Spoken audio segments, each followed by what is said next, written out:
जय श्री राम मित्रों, प्यारे बहन भाइयों एवं आदरणीय बुजुर्गों, प्रणाम नमस्कार। आज हम आध्यात्मिक चर्चा करेंगे और समझेंगे कि पार ब्रह्म परमेश्वर क्या है। जितना मुझे ज्ञान है साझा करेंगे, अच्छा लगे तो स्वीकार करना, परंतु हमारे एक एक शब्दों को समझना जरूरी।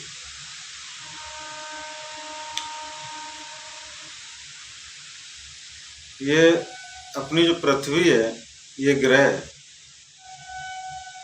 सूर्य तारा है और सूर्य इतना विशाल तारा है कि उसमें जो है 13 लाख पृथ्वी समा सकती है। इतना विशाल तारा, आग का दहकता हुआ गोला है। और हमारे जो सौर मंडल में एक आकाश गंगा है, इंग्लिश में मिल्की वे गैलेक्सी बोलते हैं, आकाश गंगा।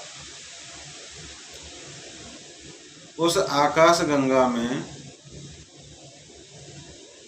करीब करीब 100 करोड़ तारे हैं। तारे और ग्रह सब मिलके 100 करोड़, यानी कि 1 अरब। अभी हमें ये समझना है, 100 करोड़ तो मैंने बता दिया, लगता होगा ऐसी कोई छोटी मोटी बात है। जो हमारी पृथ्वी है, अभी जो है बहुत से लोगों ने, अब जो पढ़े लिखे हैं छात्र वो तो समझ जाते हैं, अभी हम किसी की इंसल्ट नहीं करेंगे, बेइज्जती नहीं करेंगे। क्या है कि जो शिक्षा है ना, शिक्षा और ज्ञान जिसके अंदर प्रवेश कर जाता है उनको समझ में आ जाती है। इंसान तो सभी हैं और अपनी नज़र में सब होशियार भी हैं, पर जिनको समझ में आ जाए शिक्षा का सही उपयोग उन्होंने ही किया है, और जिनको नहीं आया तो वो अपनी रोज़मर्रा की ज़िंदगी जी रहे हैं। तो हम कुछ वही बताएंगे। अब जैसे ये पृथ्वी है जिस पे हम रह रहे हैं, अनेक जीव जंतु, 84 लाख प्रकार के जीव जंतु इसी पृथ्वी पर रह रहे हैं। सागर भी, महासागर, ये सब इसी पृथ्वी पे।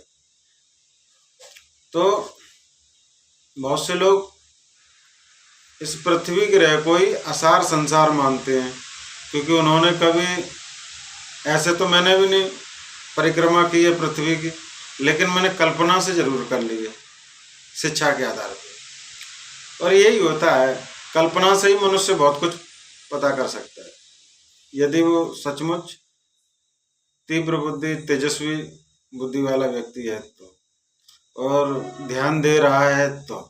अदरवाइज खाओ पियो सो जाओ, खाओ पियो सो जाओ, मौज मस्ती, तो कुछ समझ में नहीं आएगा। तो ये अपनी पृथ्वी है, इसको ही बहुत से लोग असार संसार मानते हैं, जबकि असार संसार में तो पृथ्वी एक राई के दाने के बराबर है। जी हाँ, सत्य बात है। हमारे लिए बहुत बड़ी है, परंतु अंतरिक्ष के लिए कुछ नहीं है, ना के बराबर। और यहाँ पर कोई भी ग्रह, कोई भी तारा किसी के ऊपर टिका नहीं है, सब हवा में तैर रहे हैं। उदाहरण के लिए, जैसे आपने हवाई जहाज देखा होगा, आसमान में घूमता है गोल गोल, या कहीं पे भी जाता है, तो हम थोड़ी देर के लिए गोल गोल उसको मान लें, गोल घूम रहा है, और वो है हमारी पृथ्वी।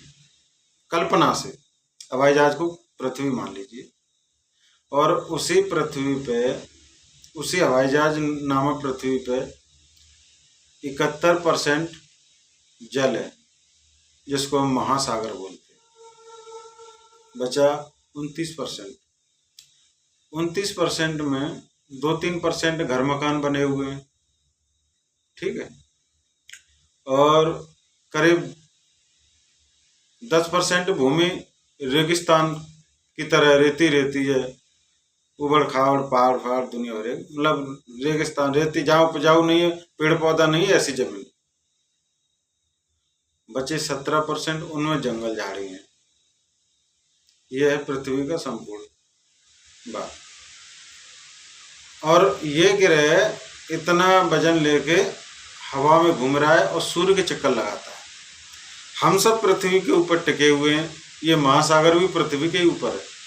71% जमीन को ढक रखा है महासागर में।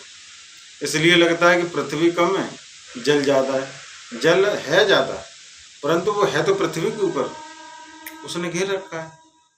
और इतने भार को लेके पृथ्वी जो है हवा में घूमती रहती है, सूर्य के चक्कर काटती है। वो स्वयं में भी घूमती है अपनी धुरी पे, ऐसे ऐसे घूमते घूमते, और ऐसे ऐसे सूर्य के चक्कर काटती है। नहीं, डबल राउंड होता है उसका। वो स्वयं भी घूम रही है। जैसे मैं बताऊं, ये बोतल है, ये ऐसे अपनी धुरी पे भी घूम रही है, और ऐसे करके सूर्य के भी चक्कर लगा रही है, यानी डबल राउंड। तो जब अपनी धुरी पे घूमती है तो 24 घंटे में दिन रात हो जाते हैं। और घूमते घूमते घूमते घूमते जब सूर्य का चक्कर लगा देती है, एक चक्कर तो 365 दिन लगते हैं उसको। ठीक है। और ऐसे ही 8 ग्रह हैं, 9 थे पहले, अभी 8 रह गए। ठीक है। ये सभी सूर्य के चक्कर लगाते हैं। और इनके अपने अपने चंद्रमा हैं, वे ग्रहों के चक्कर लगाते हैं। चंद्रमा उपग्रह, वो ग्रह का चक्कर लगाएगा। ग्रह तारे के चक्कर, तारा जो हमारा सूर्य है उसका चक्कर लगाएगा। और सूर्य भी जो है मिल्की वे गैलेक्सी, जिसे हम आकाशगंगा कहते हैं, उसके चक्कर लगाता है सूर्य।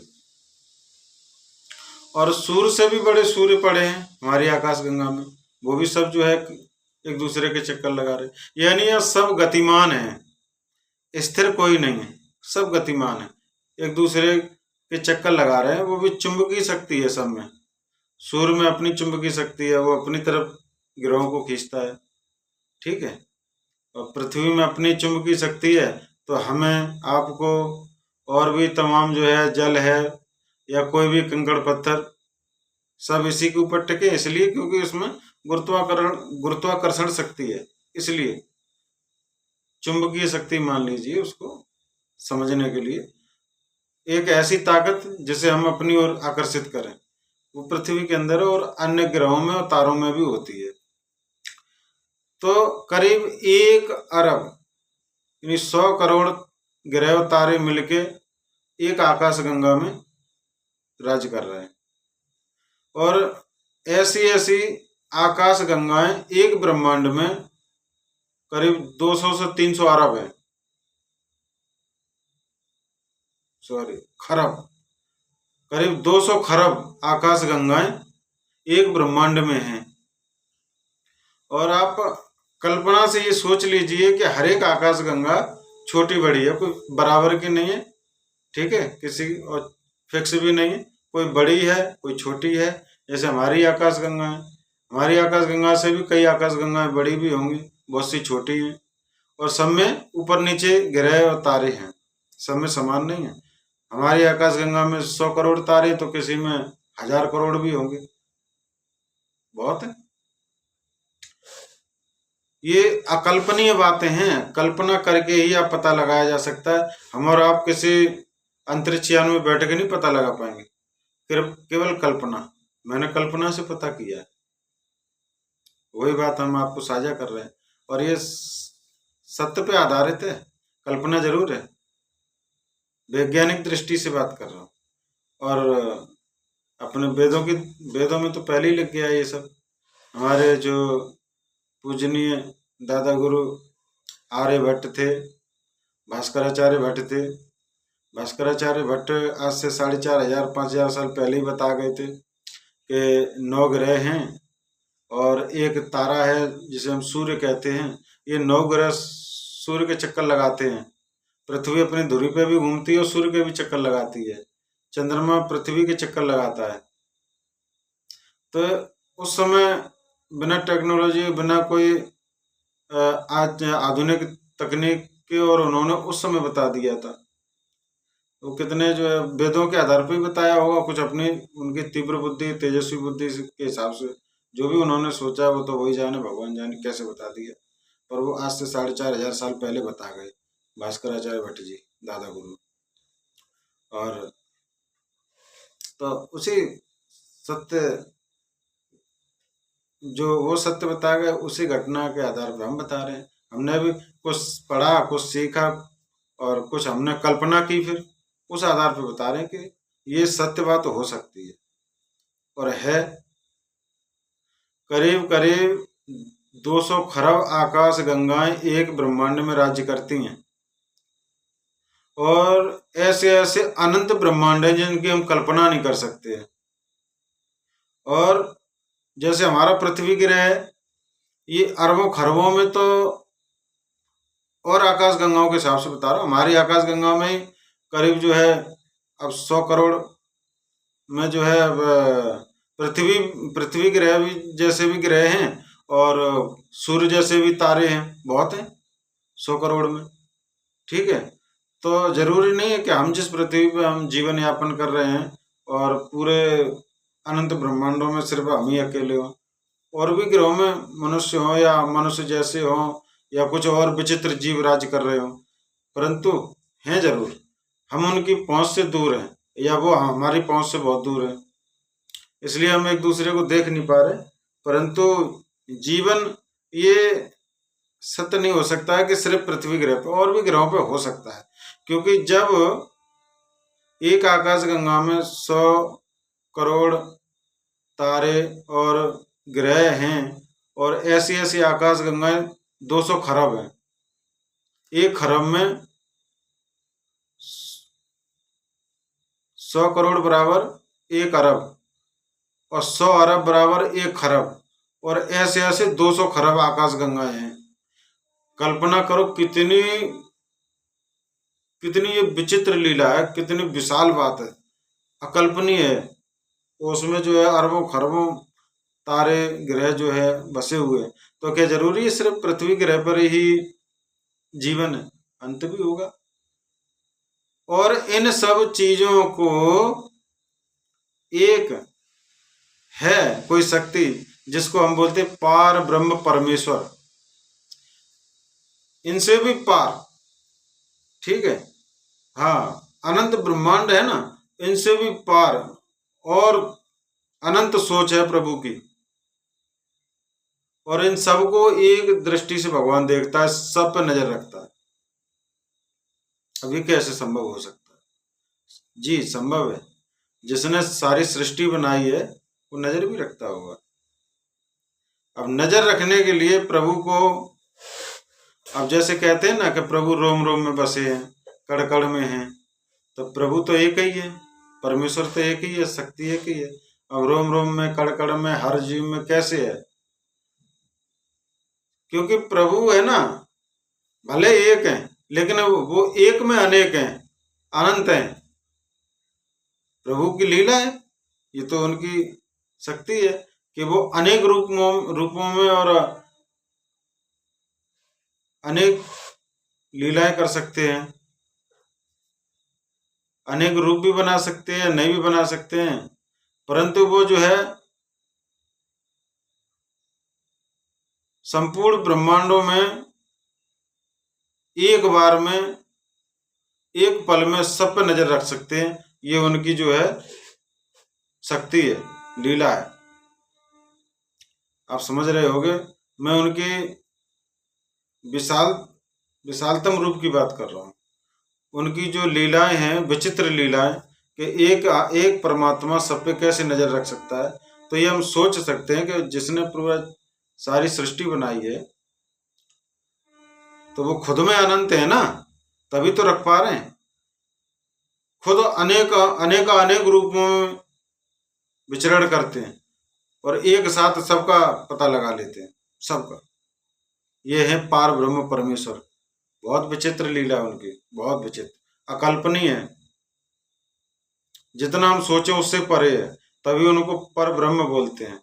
कुछ लोग पार ब्रह्म कहते हैं, कुछ पर ब्रह्म। हमारी सोच से परे है ईश्वर, इसीलिए हम उनको पूजते हैं। परमात्मा जिसने सारा जगत बनाया, जिसने चिड़ियों को चहकाया, जिसने फूलों को महकाया, हम उस ईश्वर के गुण गाएं, सदा प्रेम से शीश नवाएं। कहा है हमारे पूर्वजों ने, इसीलिए कहा है क्योंकि उनकी लीलाएं विचित्र हैं। तो हम यही कहना चाह रहे थे कि पार ब्रह्म परमेश्वर एक समय में सब पे कैसे निगाह रख सकते हैं, रख सकते हैं, उनकी लीला है। वो तो अनेकों अनेक रूप रख लेते हैं। ठीक है। तो सभी मित्रों से, बहन भाई और आदरणीय बुजुर्गों से यही कहना चाह रहा था कि अगर हम कल्पना करें तो बहुत कुछ जान सकते हैं, और नहीं तो घर पे तो पड़े ही हैं। अब जैसे मैं भी आप सब में से ही एक हूँ ना, पर फिर भी जो है मैंने कल्पना के आधार पे सोच लिया कि सृष्टि क्या है, पृथ्वी क्या है, और पृथ्वी सृष्टि के लिए क्या मायने रखती है, ब्रह्मांड क्या है, अनेक ब्रह्मांड क्या है, आकाश गंगाएं क्या है, इनमें ये सब अरबों खरबों असंख्य तारे और ग्रह राज कर रहे हैं, इन पर सब पे जीवन चल रहा है, ब्लास्ट होता है। हाँ, ऐसा नहीं कि खाली जीवन ही, अंतरिक्ष में और आकाश गंगाओं में जिनकी उम्र पूरी हो जाती है ब्लास्ट भी होते हैं। बहुत बड़े बड़े जो हमारे जो सूर्य हैं, अब सूर्य के भी पिता पड़े हैं, समझ लो। सूर्य जैसे इतने बड़े बड़े तारे पड़े हैं कि सूर्य ही करोड़ों सूर्य समा जाएं एक ही तारे में, इतने बड़े बड़े पड़े, करोड़ों सूर्य एक तारे में समा जाएं। अब हमारा ही सूर्य इतना बड़ा है कि 13 लाख पृथ्वी समा जाए। हमने तो पृथ्वी को ही नहीं पूरा देख पाया है। कितनी विशाल पृथ्वी हमारी, पृथ्वी ग्रह, धरती माता हमारी, और 13 लाख पृथ्वी बराबर एक सूर्य। अब बताइए, सूर्य की हम कल्पना नहीं कर पा रहे, और सूर्य जैसे करोड़ों सूर्य एक सूर्य में समा जाए, ऐसे ऐसे सूर्य पड़े हैं हमारी आकाश गंगा में, दूसरे में तो छोड़ो। तो ये सब कल्पना के आधार पर पता लगाया जा सकता है। और जब हम तुच्छ प्राणी इतने पता लगा लेते हैं, ठीक है, तो प्रभु की तो लीला विचित्र ही है फिर। और इसीलिए हम सब उनको नतमस्तक होते हैं, प्रार्थना करते हैं, प्रभु हम सबकी सुनो, हमारे दुख दूर करो, हमें सद्बुद्धि दो, हम सदमार्ग पे चलें। तो इसलिए भी हमको जो है गलत कर्मों से डरना चाहिए और परोपकार में जीवन यापन करना चाहिए और सदमार्ग पर चलने की कोशिश की जाए, बहुत अच्छा है। क्योंकि मैंने पहले वीडियो में बताया था, हम मनुष्य हैं, बड़े पुण्य कर्मों के बाद ये जीवन मिलता है। तो हम इस जन्म में जितना अच्छा कर लें उतना अच्छा है, दोबारा से फिर जो है हमको जन्म मिल सकता है मनुष्य का। और अगर मनुष्य जीवन से भी तंग आ गए हो तो प्रभु का नाम जप करो। अब प्रभु के तो अनेकों नाम हैं, जो रास आ जाए आपको, जो अच्छा लगे, प्रभु का नाम जप करो और बस श्री हरि चरणों में आपको जगह मिल जाएगी, जन्म और मरण से छुट्टी हो जाएगी आप। एक मंत्र है, यदि हम उसे निरंतर जाप करें तो जन्म मरण से छुट्टी हो सकती है, ये हमारे गुरुजी ने बताया है। हम वो मंत्र बताते, याद करके, बहुत दिनों पहले बताया था, हम वो याद है हमें थोड़ा थोड़ा, हम पूरा करेंगे। ओम मृत्युंजय महादेवा त्राहि मां शरणागतम, जन्म मृत्यु जरा व्याधि पीड़ितम कर्म बंधना। थोड़ा थोड़ा याद था ना, पर मैंने कंप्लीट किया, यही 4 लाइन। और इस मंत्र का हम निरंतर जाप करें तो जन्म मृत्यु से, गुरु वाणी है, मेरी वाणी नहीं, कि जन्म मृत्यु से आपको जरूर मुक्ति मिलेगी और प्रभु के श्री चरणों में स्थान मिलेगा। आप देखो, आपको मनुष्य जीवन पाना है तो अभी परोपकार करते चलिए, सभी जीवों पे दया करो, एक दूसरे की हेल्प करो, सहायता करो, अच्छा भाव मन में रखो। छल कपट वाला भाव तो खत्म ही कर दो बिल्कुल, इसमें कोई लाभ नहीं, सिवाय हमको पाप में ढकेलने के अलावा और कुछ है ही नहीं। ये छल जो कपट होता है ना, इसका काम ही है व्यक्ति को गलत राह दिखाना और उससे पाप कर्म करवाना। जिससे कि हमारी जो है सदगति ना हो पाए। सदगति मतलब अच्छे कर्म करके और अच्छी मुक्ति न मिल पाए, इसके लिए मन जो है हमेशा गलत की ओर धकेलता रहता है और आत्मा रोकती भी रहती है। परंतु हम मन की ज़्यादा सुनते हैं क्योंकि मन चंचल है, वो हमारी बुद्धि को जो है कैचअप जल्दी करता है और आत्मा धीरे से आवाज़ लगाती है गलत है, पर हम उसकी सुनते ही नहीं। मन की सुन के हम कुमार को चलने लगते हैं, पर हमको आत्मा की सुननी चाहिए। एक बार हम जब मन की सुनते हैं उसी समय ये भी सोचें कि दूसरा भी आवाज़ दे रहा है, उसकी भी सुनो, हो सकता है कि वो सही हो और वो सही ही है। आत्मा सही ही आवाज़ देती है, गलत नहीं। आत्मा हमेशा आपको गलत करने से रोकती है। तो मन में जो लोभ, लालच, मोह, माया, छल, कपट, दूसरे का हड़पना फ्री फोकट में बिना मेहनत के, मेहनत तो उसमें भी करनी पड़ती है, लेकिन लोग ऐसा सोचते हैं बिना मेहनत का। मेहनत हर एक काम में, हर एक काम। तुम छल कपट करके भी अगर कमाओगे तो अभी दिमाग चलाओगे, शरीर चलाओगे, जगह बदलोगे छल कपट से, ऐसे नहीं मिल जाता। कर्म करे बिना तो कुछ हासिल होता ही नहीं है। ठीक है, कर्म तो करना पड़ता है, परंतु मैंने बोला था ना पहले कि धर्म युक्त कर्म होगा तो आप छल कपट से भी दूर रहेंगे, पाप कर्म से भी दूर रहेंगे। ठीक है, जब छल कपट और पाप कर्म से दूर रहेंगे तो स्वाभाविक है कि आप किसी को सता ही नहीं रहे, आपकी सदगति होगी, निश्चित रूप से होगी। तो बस यही है कि अगर हम सदगति चाहते हैं, मुक्ति चाहते हैं, प्रभु चरणों में स्थान चाहते हैं, तो हमको जो है धर्मयुक्त कर्म करना होगा जी, धर्मयुक्त। तभी हम जो है श्री हरि के चरणों में स्थान पा सकते हैं। ये हमारे धर्म ग्रंथ भी बोलते हैं, हमारे बड़े बूढ़े बुजुर्ग संत महात्मा, ये सब उनकी वाणी है, कथावाचक हमारे गुरुजन। हमारी अकेले की नहीं है कि प्रभु चरणों में स्थान मिलता भी है कि नहीं मिलता है। आप लोग यही सोच रहे होंगे। अब जब इतने लोग कह रहे तो ये सत्य बात होगी, उनका अनुभव रहा होगा, किसी ने तो ऐसा पाया होगा जब वो लिख के गए हैं। ठीक है, और ना भी प्रभु चरणों में जगह मिले तो हम दूसरे को सताएं क्यों? एक बात सोच के चलो, जब हम खुद पीड़ा में नहीं रह सकते, खुद ये चाहते कि हमारे साथ छल कपट ना हो, हमें कोई ना ठगे, हमारी रकम सुरक्षित रहे, हमारे बच्चे अच्छे रहें, हम निरोगी रहें, हमारे बच्चे निरोगी रहें, हम हंसें खेलें, हम खूब आनंद में जिएं, तो ये बात दूसरों पर भी तो निर्भर होती है, दूसरों पर भी तो लागू होती है। वो भी तो यही सब चाहते हैं, उनके साथ ठगाई ना हो, उनने जो कमाया सेफ रहे, सुरक्षित रहे, बच्चे निरोगी रहे, हम निरोगी रहें, खूब आनंदित जीवन जिए। तो जरूरी नहीं कि हरि चरणों में स्थान पाने के लिए ही सत्कर्म करो। सत्कर्म से आपका ये जीवन तो अच्छा रहेगा ना। जब आप परलोक सिधारोगे तो जो यहाँ जो मनुष्य रह जाते हैं हमारे बाद भी, तो कम से कम वो आपकी अच्छाइयों के गुणगान तो करेंगे कि मन बढ़िया इंसान था, कभी किसी से गलत नहीं बोला। अगर उस पर नहीं हो पाया, नहीं दिया, तो कभी उसने लिया भी नहीं, लिया तो समय पे दिया। ये सब बातें क्या हैं? इंसान चला जाता है, बातें रह जाती हैं, सुना है? वो सब वही बातें हैं। अच्छे कर्म करो तो अच्छाइयाँ होंगी, बुरे कर्म करो तो बुराइयाँ।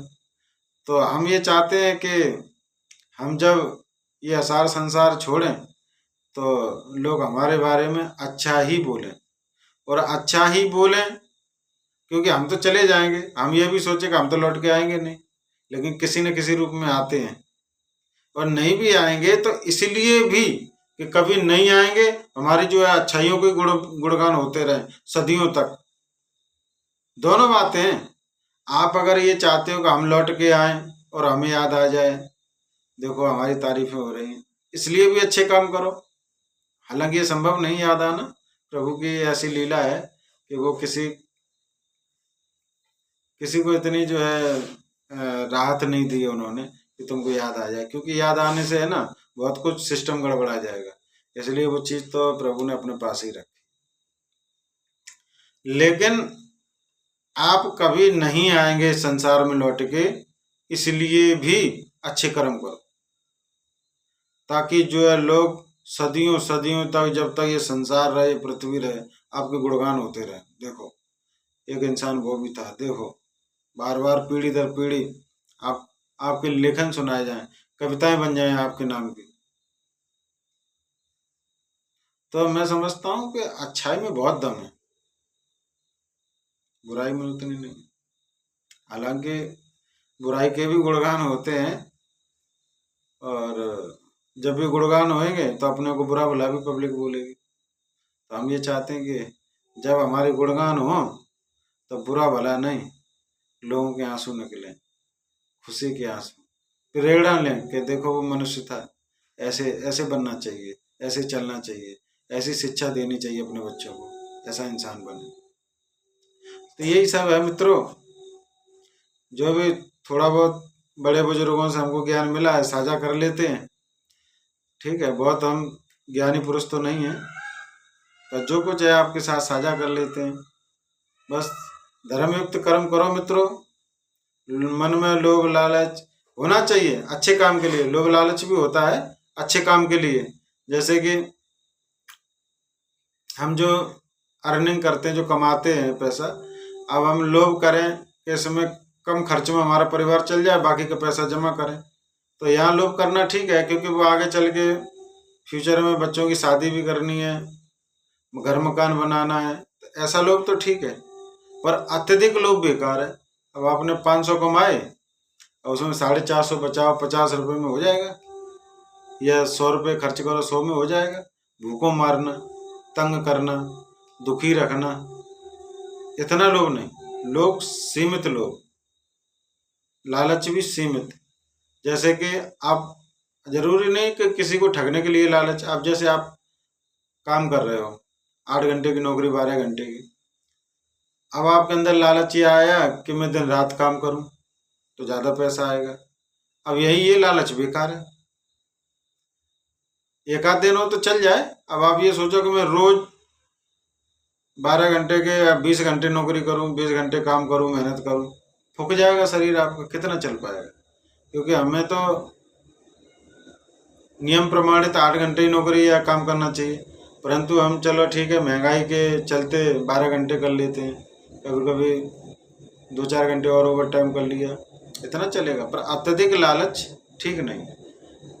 तो ऐसी बात है, लालच कई प्रकार का होता है, किसी को ठगने के लिए भी होता है और अपने को भी मैटने के लिए भी होता है। मैंने बताया ना, ओवर टाइम, ज़्यादा काम करना, 12 घंटे के 24-24 घंटे पड़े, 36-36 घंटे, या रेगुलर 7-7 दिन पड़े ही है वहाँ, घर जा ही नहीं रहे। ये शरीर खत्म करना है। ना नींद पूरी हो रही है, ना पेट साफ हो रहा है, ना खाना टाइम से हो रहा है। ये जीवन बेकार है, ऐसा लालच बेकार। जीवन एक बार मिला है, अच्छे से जियो। मित्रों वीडियो लंबा हो रहा है, फिर कभी समझाएंगे। मेरी ताकत नहीं समझाने की, बड़े बूढ़ों से जो हमको ज्ञान मिला है वो साझा करेंगे, ये मेरा कहने का मतलब। ठीक है मित्रों, जय श्री राम, शुभ रात्रि, बड़े बुजुर्गों को प्रणाम, नमस्कार, जय श्री राम।